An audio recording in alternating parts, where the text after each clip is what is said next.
In this week's lab, we'll study electric fields and potential. The main goal of this lab is to gain experience in visualizing electric fields, electric potentials, and equipotentials for different distributions of charge. We'll spend extra time on the field and potential of one very common charge distribution, the electric dipole.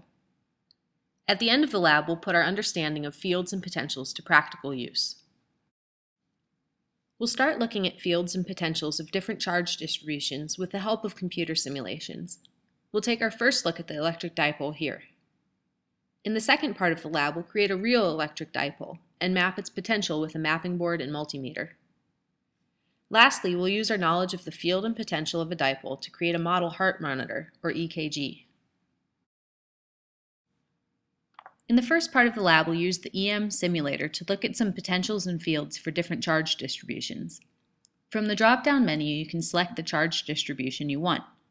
You can click and drag to move the charged objects. From the drop-down mouse menu, you can select Add Conductor, Ground to be able to draw in new grounded conducting objects. Re-click Move Object in order to drag the conductor you drew and see how that affects the potential lines. To disconnect the conductor you drew from ground, in the mouse menu select Make Floater. Move the object around again to see how this ungrounded conductor affects the potential. Lastly, check out the fields and potential of an electric dipole. In the second part of the lab, we'll use a mapping board to map out the potential of a real electric dipole. Pinned to the mapping board is a sheet of carbonized resistive paper with conductors drawn on it in a special conducting ink. The leads on either side of the board are connected to the ground and output of a variable power supply. You can charge up the dipole by placing the power supply leads on top of the drawn conducting circles. This holds each of the conducting circles at the voltage set by the voltage supply. The grounded circle is also connected to the ground of the multimeter. The red lead of the multimeter is then used to measure the voltage at point on the paper relative to ground. You can see that as you drag the lead away from the grounded circle, the reading on the multimeter increases. You'll plot this during the lab. In the last part of the lab, you'll set up the mapping board with a model human torso cut out of conducting paper.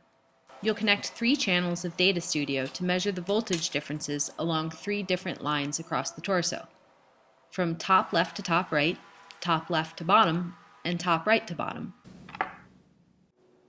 You'll then simulate a heart signal by touching the leads of the power supply to the center of the torso and rotating the direction of the dipole this creates. This simulates charge moving through the heart. You'll investigate the effects of this on each of the measurement channels. Lastly, you can simulate a change in magnitude of the heart's dipole by turning the knob on the voltage supply. You'll also see how a change in dipole magnitude, rather than direction, affects the measurements along each channel.